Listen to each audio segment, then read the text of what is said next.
Yaxın günlərdə Bakıda hava şəraitinin kəskin dəyişəcəyi gözlənilir. Busatas xəbər verir ki, 5 fevralda paytaxtda qar yağması, temperaturun isə 0 dərəcəyə qədər enməsi gözlənilir. Məlumata görə həftənin əvvəlində hava nisbətən mülayim keçsə də, 5-6 fevral tarixlərində soyuq hava kütlələrinin təsiri ilə temperatur tədricən azalacaq.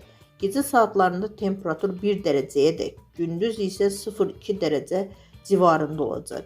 Havanın rütubətinin yüksək olması və küləyin sürətinin artması yollarda sürüşkənlik riskini yüksəldəcək. Xüsusilə səhər və axşam saatlarında buzlanma ehtimalı var.